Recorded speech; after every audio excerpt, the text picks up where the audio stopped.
గాలి జనార్దన్ రెడ్డి జగన్ బంధంపై సీబీఐకి బలమైన ఆధారాలు లభించాయి. గాలి యాజమాన్యంలోని ఓఎంసీకి గనుల లీజు దక్కేలా ఆయన ఏ విధంగా చక్రం తిప్పారో, ఎదురొచ్చిన వారిని ఎలా బెదిరించారో అంతా సీబీఐ వద్ద సమాచారం ఉంది. ముందే దరఖాస్తు చేసుకున్నా తనకు లీజు దక్కకుండా జగన్ జారీ చేసిన హుకుం సంగతుల్ని ప్రొద్దుటూరు మాజీ ఎమ్మెల్యే వరదరాజురెడ్డి కుమారుడు కొండారెడ్డి అధికారులకు పోసుగుచ్చినట్లు వివరించారు. ఆ విషయాల్ని కొండారెడ్డి ఈటీవీతోనూ పంచుకున్నారు.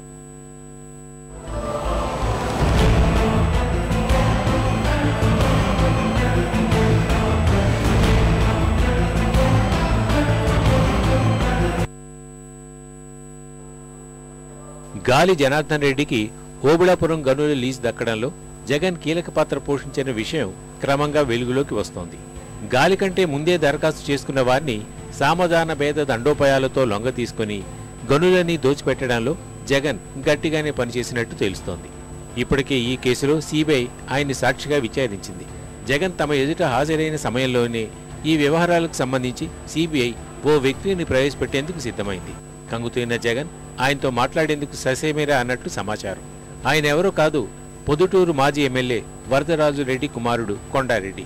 ఇంతకు ఈయనకు గాలి కేసుకు సంబంధం ఏంటంటే, మైనింగ్ లో పట్టున్న కొండారెడ్డి 2004లో ఆర్ఎస్ మినరల్స్ పేరుతో సర్వే నెంబర్ P-1లో 22 హెక్టార్ల ఇనుప ఖనిజం గనుల లీజ్ కోసం అటవీ శాఖకు దరఖాస్తు చేసుకున్నారు.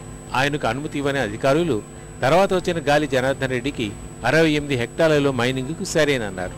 దీనిపై కొండారెడ్డి హైకోర్టుకు వెళ్లారు. వెంటనే ఆయన దరఖాస్తును పరిశీలించాలని కోర్టు ఆదేశించింది. అదే సమయంలో కొండారెడ్డిని బెంగళూరుకు పిలిపించిన జగన్ తక్షణం దరఖాస్తు ఉపసంహరించుకోవాలని హుకుం జారీ చేశారు. తనకు సన్నిహితుడైన గాలి జనార్దన్ రెడ్డికి ఆ లీజులు కట్టబెడుతున్నందున వెనక్కు తగ్గాలని చెప్పారు. అంతగా అయితే మీ నాన్న వరదరాజుల రెడ్డికి మంత్రి పదవి ఇప్పిస్తానని కొండారెడ్డికి హామీ ఇచ్చేశారు. అవేమీ వద్దన్న కొండారెడ్డి 50% వాటా కోసం అభ్యర్థించిన ఫలితం లేకపోయింది. చివరికి ఆర్ఆర్ గ్లోబల్ కార్యాలయానికి పిలిపించి దరఖాస్తు ఉపసంహరించుకునేలా చేశారు.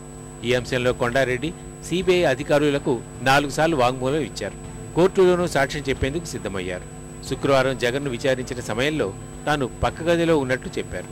ఆల్రెడీ నేను కోర్టులో చెప్పేసిన నాకు జరిగిన నా అప్లికేషన్ పెట్టినప్పటి నుంచి సీక్వెన్స్ ఆఫ్ ప్రొసెస్ ఎట్లా నడిచిందనే విషయం అంతా మొత్తం ఎంటైర్ ఇది నాకు ఏ విధంగా అన్యాయం జరిగింది, నా మీద ఏ విధమైన ఒత్తిళ్ళు వచ్చినాయనే విషయం అయితే నేను మొత్తం సీబీఐకి చెప్పిన.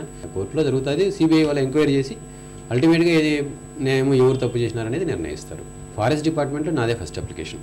2003 గైడ్లైన్స్ ప్రకారము ఒకసారి ఒక ఏరియాకి ఎవరైనా ఒక అప్లికెంట్కి రికమెండ్ చేసిన తర్వాత ఫారెస్ట్ డిపార్ట్మెంట్ అదే ఏరియాకు ఇంకొక అప్లికేషన్ రికమెండ్ చేయకూడదు. నా ఏరియాకి రికమెండ్ చేసిన తర్వాత మళ్ళీ ఓబుళాపురం మైనింగ్ కంపెనీకి కూడా ఆ ఏరియాకి రికమెండ్ చేసినారు. అది ఫారెస్ట్ డిపార్ట్మెంట్ చేసిన తప్పు. సిబిఐ కోర్టులో ఖచ్చితంగా న్యాయమే జరుగుతుంది అనుకుంటాం. ఎంక్వైరీ నిష్పక్షపాతంగానే జరుగుతుంది అనుకుంటాం. జగన్కు తెలియకుండా ఏది జరగదన్న కొండారెడ్డి తనపై కోపంతో 2009 ఎన్నికల్లో తన తండ్రి వరదరాజురెడ్డి ఓటమికి కారణమయ్యారని అన్నారు.